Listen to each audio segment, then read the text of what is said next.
हैं। देखिए भाई साहब, पीड़ित के परिवार की जहाँ तक बात है, पहली बात बहराइच में जो घटना हुई है एक जघन्य अपराध था।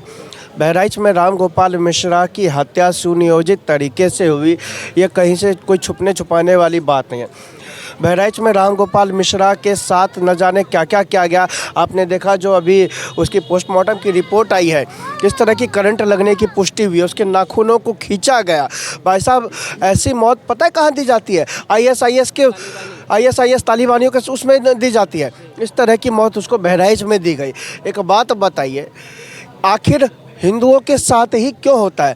और जब हमसे जातियां पूछी जाती है ना, तो जब हमें बांटा जाता है तो वो लोग हमसे जातियां पूछते हैं। जब हमें बांटा जाता है वो लोग हमसे हमारी जातियां पूछते हैं, और जब काटा जाता है ना साहब, तो हमसे जातियां नहीं धर्म पूछा जाता है।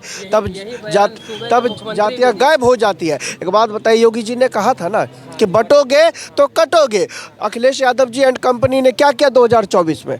क्या किया उत्तर प्रदेश में? पीडीए का नारा दिया कि बट जाओ, दलितों को अलग कर दो, शोषितों को अलग कर दो, पीड़ितों को अलग कर दो, वंचितों को अलग कर दो, अगड़ों को बांटो, पिछड़ों को बांटो, लेकिन उस संप्रदाय को एक रखो, एक, क्योंकि वो हमें काट सके। तभी तो अयोध्या में एक 12 साल की बिटिया का बलात्कार हो जाता है। तभी तो कन्नौज के सांसद प्रतिनिधि बिटिया का बलात्कार कर देता है। तभी तो राम गोपाल मिश्रा जैसे युवक की, जिसकी 6 महीने पहले शादी हुई थी, नई शादी हुई थी, उसको 20 गोलियां मारी जाती है, उसको करंट से तड़पाया जाता है, उसके नाखूनों को खींचा जाता है, सिर्फ इसलिए कि वह कोई जाति नहीं, वह धर्म देखा गया, वह धर्म विशेष को देखकर ऐसा किया गया। आज देश की जनता चिंतित है, और देश की जनता अब समझ चुकी है कि हमें बांटने वालों को किस तरह से जवाब देना है। और जो बांटने की राजनीति करते थे, अब उत्तर प्रदेश की जनता के साथ हरियाणा की जनता ने जवाब दिया है। तभी तो साहब योगी जी गए थे, एक दिन और एक शब्द कहा, बटोगे तो कटोगे। हरियाणा ने जवाब दे दिया। हरियाणा ना बटा, हरियाणा का जवान, किसान, पहलवान, युवा सबके सब एक हो गए। सब ने कहा अब हम बटाएंगे नहीं। और जो बांटने वाले थे वो आज जाके देखिए कहाँ पे छुप के बैठे हुए, क्योंकि बांटने वालों को भगाने का काम हरियाणा की जनता ने किया है। उन्होंने कहा ना बटेंगे ना कटेंगे। उत्तर प्रदेश की जनता से जो गलती हुई लोकसभा के चुनाव में, अब उस गलती को दोहराने का समय है। 10 के 10 उपचुनाव सीट ये जीत कर दिखाएंगे। 2027 में जो बांटने की राजनीति करते हैं, वह माकूल जवाब देने का काम उत्तर प्रदेश की जनता करेगी। अच्छा, उस परिवार का एक बच्चा गया है तो कैसे संतुष्ट होगा भाई? किसी का कोई भी हो, किसी का बच्चा चलेगा, संतुष्ट होगा? चाहे कोई भी आके मिल जाए, चाहे भगवान ही क्यों ना आ जाए, जिसका परिवार से जाता है वो संतुष्ट कैसे हो जाएगा? और पहली बात, और दूसरी बात, भाई एक झंडा ही तो उठा रहा था उस बच्चे ने, झंडा तो दोबारा लग जाता, उसकी जान कैसे वापस आएगी? उसके साथ जो सलूकी की गई, उसकी जान कैसे वापस आएगी? एक झंडा उखा रहा था, झंडा दोबारा लग जाता। झंडा तो लाल किले से भी उखा रहा था झंडा। सरकार में कानून व्यवस्था के लिए इतना जाना जाता है, और हुआ भी है आपराधिक खौफ में भी, उसके बावजूद ऐसी घटनाएं क्यों रुक नहीं रही? देखो वहाँ पे जो ये विपक्ष वाले जो हैं, ये एक ही समुदाय को ज़्यादा संरक्षण देते हैं, तो वो लोग जो है ना दंगा प्रसिद्ध सब कुछ करते हैं वहाँ पे। इतने आपने देखा होगा, इतने जितने मरे हैं सारे एक ही समुदाय से आते हैं वहाँ पे यूपी में। भाई बताया जा रहा था कि एक समुदाय विशेष के मोहल्ले से विसर्जन के लिए प्रतिमा निकल रहा था, तो उन लोगों का ये आरोप है कि ये लोग गाना बजा रहे थे और भड़काऊ नारेबाजी। अरे गाना बजा रहे थे, कोई आफत आएगी, भड़काऊ लगा रहे थे। करीब अपने अगर तुम्हारे मस्जिद के पास निकल रही थी तो मस्जिद पे डाल लेते तरपाल, तुम्हें क्या है? भाई रोड पे तो जनता जाएगी, तुम्हारा भी निकलता, सबका निकलता, क्या परेशानी है किसी को? ये तो एक ये गलत बात है। ये किसी का कुछ भी निकले, अगर कोई शोभा यात्रा निकलेगी या तुम्हारा कहीं मुसलमानों का कोई वो निकलता है ताजिया वाजिया, तो इसमें कोई वो थोड़ी ना, तो ये गलत बात है। मगर क्या है कि हमारे 110 करोड़ जो हिंदू है ना, इनको इकट्ठा होना पड़ेगा। ये जाति में ना बटे, ये जो विपक्ष वाले जो जाति में बांट रहे हैं।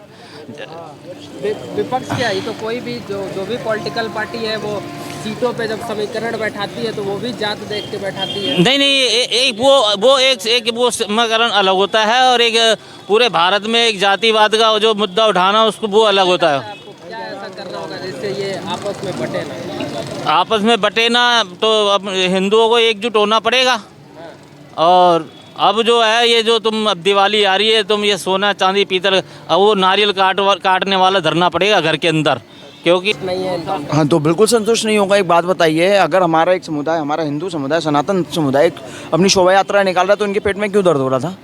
कहते हैं भाजपा के गाने चला रहे थे, उसमें मतलब हिंदू समाज के अंदर या आपके मुस्लिम समाज में कौन सा भाजपा या कांग्रेस का गाना चलता है भाई? आप पहले बता दो। है गाना भी चलाए तो जान लेने का हक जान लेने का हक किसको है भाई? एक बात बताइए। और वो व्यक्ति अगर आपके घर पे चढ़ा है तो आपने उसको ऊपर चढ़ने क्यों दिया? घर में कितने और मजे की बात, आपके घर में हथियार कहां से आया? आपने उसको उकसाया इसलिए वो चढ़ा, और आपने उसको गोली ही क्यों मारी?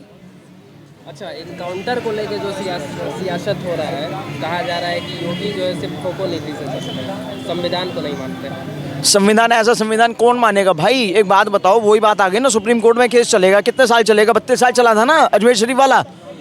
कब तक बलात्कारी को कब तक जेल के अंदर बैठा के खाना खिलाओगे? आतंकवादी को कितना टाइम तक जेल के अंदर बैठा के सुरंग कोर्ट तक भेजोगे? लेकिन क्या माना है, यूपी में चुनाव भी होने वाला है, चुनाव भी होने वाला है, और योगी जो कि अपने कानून, सख्त कानून के आगे किसी का नहीं सुनते, कितना भी सियासत हो जाए। या एक बात बताओ, कुर्सी नहीं रखते, लेकिन इस बार आप फिर एक बात बताइए, 10 सीटों पे इलेक्शन है ना, क्या हो गया? हारेंगे ना, कोई बात नहीं, हमें उससे टेंशन नहीं है। मेन बात है एक्शन पे रिएक्शन हो रहा है, एक्शन पे रिएक्शन होना जरूरी है। और एक बात बताइए, हमारे धर्म की शोभा यात्राओं पर भी आप पथराव क्यों करते हैं? ऐसा क्यों करते हैं आप? एक विशेष समुदाय के ज़्यादा पेट में दर्द होता है क्या? और अगर उनका एनकाउंटर किया है तो कोई गलत नहीं किया है। और मैं तो कहता हूँ जितने व्यक्ति उस घर के अंदर हैं, और घर के अंदर अगर आप थे तो पूरा परिवार होता, महिलाएं भी होती। अब उसमें कौन कौन था ये इन्होंने बताया अभी तक, या सारे जेंट्स ही थे? क्या लगता है अभी किस तरीके से कार्रवाई हो ताकि परिवार संतुष्ट? मैं कहता हूँ जितने भी व्यक्ति थे, और देखो मजे की बात है, वो शायद नेपाल भागने की कोशिश कर रहे थे। मैं कानून क्या बनना चाहिए? कानून तो जहाँ आपको संदिग्ध की बात ना हो रही है, जहाँ अपराधी है, जहाँ साबित हो जाए वहाँ पे तुरंत उसको मार दो। सुन रहे हैं, देख रहे हैं वे वीडियो। बहुत बढ़िया बात कही है। परिवार तो बात की बात है, हमारे घर का नहीं मरा, लेकिन हमारे एक समुदाय का मरा, हमारा सनातनी मरा है। जब हमारी देश की जनता खुश नहीं है तो मतलब संतुष्ट नहीं है तो उसका परिवार कहाँ से हो जाएगा? उसको तो बेटा क्या है? अगर यात्रा निकालने की हिम्मत नहीं है तो मत निकालो, अगर हिम्मत रखते हो तो निकाल लो भाई साहब। हमें पता है यहाँ ये जिहादी मुट्ठी भर हैं, किससे डर रहे हो? तो भैया कहने की बात ये है, जितना भी चल रहा है यहाँ, आज केवल जनता को समझा दिया गया है, एक दिलासा दिया गया है। अरे पैर में गोली मार रहे थे वैसे, क्या ट्रेनिंग सही से नहीं दी जा रही है कि पुलिसकर्मियों को? क्या अधूरी ट्रेनिंग दी जाती है उनको? अरे भैया अगर उनकी ट्रेनिंग में कोई कमी है तो वो कमियाँ दूर करो। अब फिर दूसरी बात है, अगर पैर में गोली मार रहे तो सही। भाई ये जो एक समुदाय है, इनकी मानसिकता इतनी खराब हो चुकी है, इनको जो है ना अपने हिंदुओं को जो है ना 110 करोड़ हिंदू हैं, इनको जो है ना खदेड़ना पड़ेगा, इनको यहाँ से, इनको खदेड़ना पड़ेगा इनको यहाँ से। अब हिंदुओं को जागना पड़ेगा हिंदुओं को अब। नमस्कार, आप देख रहे हैं श्रेष्ठ भारत समाचार में शुभम राय। उत्तर प्रदेश के बहराइच में बीते रविवार को दो समुदायों के बीच हिंसक झड़प की जो घटनाएं सामने आई, उस घटना की जो चर्चा है वो अभी भी शांत होने का नाम नहीं ले रही है। दरअसल आपको बता दें कि बीते रविवार को यूपी के बहराइच में दुर्गा प्रतिमा विसर्जन के दौरान दो समुदायों के बीच आपसी बहस होती है। उसके बाद ये बहस हिंसा का इतना बड़ा रूप ले लेती है कि 3 दिन तक पूरा बहराइच जो है वो जलता रहता है। 3 दिनों तक जो है वो इंटरनेट सेवाएं वहाँ पे ठप रहती हैं। हजारों लोगों को अपना घर छोड़ के, बहराइच को छोड़ के बाहर जाना पड़ता है। यहाँ तक कि उत्तर प्रदेश के मुख्यमंत्री को खुद बहराइच पे नज़र बना के रखना पड़ता है।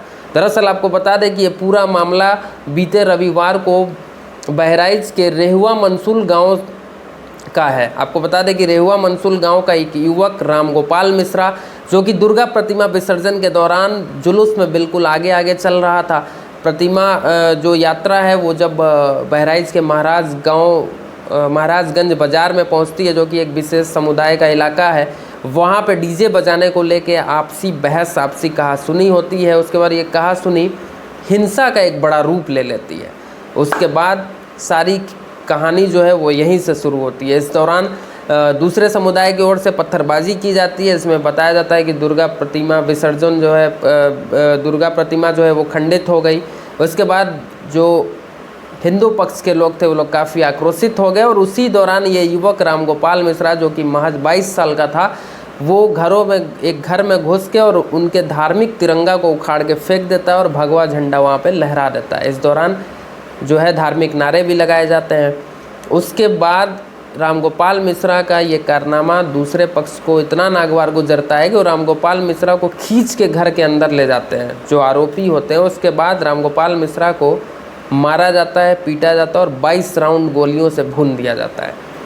पोस्टमार्टम रिपोर्ट में भी ये सामने आया है और बॉडी देख के ये लग रहा था कि किस तरीके से उसको टॉर्चर किया गया। हालांकि बहराइच पुलिस ने जो टॉर्चर के मामले को पूरी तरीके से जो है मना कर दिया है। वो कहा कि इस तरीके से जो है कुछ भी नहीं हुआ है, उसके साथ सिर्फ और सिर्फ गोली मारी गई है। डिनाई कर दिया है इस मामले को लेके। लेकिन रामगोपाल मिश्रा की शव जब है वो जब पहुंचती है बहराइच में, उसके घर जब पहुंचती है तो जो लोग हैं, जो भीड़ है वो आक्रोशित हो जाती है और हिंसा एक बार फिर से बढ़ जाती है, जहां पे 50 से ज़्यादा घरों को आग लगा दिया जाता है। दुकान, शोरूम, रेस्टोरेंट, होटल सब कुछ जला दिया जाता है, गाड़ियों को जला दिया जाता है, मारपीट होती है।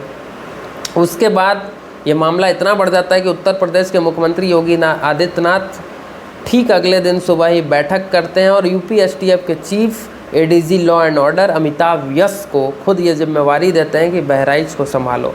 उसके अगले दिन ही अमिताभ यस बंदूक लेकर सड़क पे खुद निकल आते हैं और मोर्चा संभालते हैं। इसके बाद मामला शांत भी होता है। हालांकि वहाँ पे पुलिस फोर्स जो है वो तैनात कर दिया जाता है, पूरे इलाके को छावनी में तब्दील कर दिया जाता है और इंटरनेट सेवा 3 दिनों तक बंद रहती है। कल जाके इंटरनेट सेवा जो है वो शुरू हुई है। आपको बता दें कि इस घटना में एक नया मोड़ तब सामने आ गया कि जब योगी आदित्यनाथ जो हैं वो पीड़ित परिवार से मिले थे। रामगोपाल मिश्रा के परिवार से उन्होंने मुलाकात की थी और ये आश्वासन दिया था कि कार्रवाई होगी और किसी को भी बख्शा नहीं जाएगा। उसके बाद परिवार को ये उम्मीद था कि कार्रवाई जो है वो एक जो सबक है उसको सिखाया जाएगा। लेकिन कल जब इनकाउंटर की घटना सामने आती है, आपको बता दें कि 5 आरोपी पुलिस के गिरफ्त में हैं। जो मेन आरोपी हैं अब्दुल हमीद, मोहम्मद सरफराज, मोहम्मद फ़ाहिम, मोहम्मद तालीम और मोहम्मद अफजल, ये 5 आरोपी पुलिस के गिरफ्त में है। लेकिन इसमें से 2 आरोपियों के साथ इनकाउंटर हुई जिसका नाम है मोहम्मद सरफराज और मोहम्मद तालीम। पुलिस द्वारा बताया गया कि दोनों आरोपी ने बात कबूली कि जिस बंदूक से रामगोपाल मिश्रा के ऊपर हमला किया उस बंदूक को नेपाल बॉर्डर के 15 किलोमीटर दूर एक मिट्टी में गाड़ दिए हैं। जब पुलिस इनको अपने साथ ले जाती है और तो पहले से वो गन जो है लोडेड होता है और ये उसके बाद भी पुलिस के ऊपर फायरिंग करने लगते हैं, जिसके जवाबी कार्रवाई में पुलिस द्वारा फायरिंग की जाती है और इनके पैर में गोली लगती है। इस घटना के बाद सियासत और राजनीति भी शुरू हो जाती है। विपक्ष की ओर से आरोप लगाया जाता है कि यूपी पुलिस फर्जी इनकाउंटर करती है और योगी जो है वो अपने कारनामों को छुपाने के लिए इनकाउंटर का सहारा लेते हैं। आरोप अखिलेश यादव लगाते हैं और असदुद्दीन अवैसी भी आरोप लगाते हैं कि संविधान को नहीं माना जा रहा है। इसको लेकर सियासत हो रही है, राजनीति हो रही है। आपको क्या लगता है कि किस तरीके से कार्रवाई होनी चाहिए? संविधान के दायरे में होनी चाहिए या जो जैसा किया उसके साथ बिल्कुल वैसा ही होना चाहिए जैसा कि यूपी पुलिस करते भी आई है? और तमाम बड़े अपराधियों को जिस तरीके से सबक सिखाया गया योगी मॉडल के तहत बुलडोज़र कार्रवाई और इनकाउंटर करके, क्या लगता है आपको कि इस तरीके से होना चाहिए? और ये जो आरोप लग रहा है फर्जी इनकाउंटर, तो आपको बता दें कि 2017 से अब तक एनसीआरबी के रिपोर्ट के अनुसार यूपी में कुल 10,900 मुठभेड़ हुए हैं और 23,300 आरोपियों की जो है वो गिरफ्तारी हुई है। मुठभेड़ में 183 इनकाउंटर में जो अपराधी वो मारे गए हैं और जो ये आरोप लगाया जाता है कि धर्म देख के मारे जा रहे हैं, तो आपको बता दें कि 183 में से 66% यानी कि 120 अपराधी जो हैं वो हिंदू धर्म के थे। वहीं 61 आरोपी यानी कि 33% जो आरोपी थे, महज 33% वो मुस्लिम धर्म के थे। तो आप बताइए कि धर्म देख के कहाँ पे यहाँ कार्रवाई हो रही है? क्या कहेंगे आप? आपको क्या लगता है इस तरीके की धार्मिक घटनाएं कैसे रुक सकती है? इस घटना के बाद बहराइच की डीएम मोनिका रानी और एसपी वृंदा शुक्ला खुद सड़क पर पैदल मार्च करते हुए नजर आई। एक वाहनों की चेकिंग की गई कि जुम्मे के नमाज के दौरान कहीं कुछ माहौल ना बिगड़ जाए, सब कुछ शांति से हो, इसके लिए पुलिस अपना पूरा 100% प्रयास करती हुई नज़र आई। चेकिंग किया गया, पूरी तरीके से एरिया को जो है वो छावनी में तब्दील कर दिया गया। बहरहाल इन खबर में अभी तक ये अपडेट है कि 5 आरोपियों को गिरफ्तार कर लिया गया है। इनके साथ क्या सलूक होना चाहिए, क्या लगता है आपको, कमेंट बॉक्स में ज़रूर बताएं। देखते रहें श्रेष्ठ भारत समाचार। नमस्कार। जो है हर साल रामनवमी के दौरान या दुर्गा पूजा प्रतिमा विसर्जन के दौरान इस तरीके की जो घटनाएं वो सामने आती हैं, तो क्या लगता है आपको किस तरीके से इस घटना को रोका जा सकता है और इस आरोपियों के साथ क्या कार्रवाई होना चाहिए? कमेंट बॉक्स में ज़रूर बताएं। देखते रहें श्रेष्ठ भारत समाचार। नमस्कार।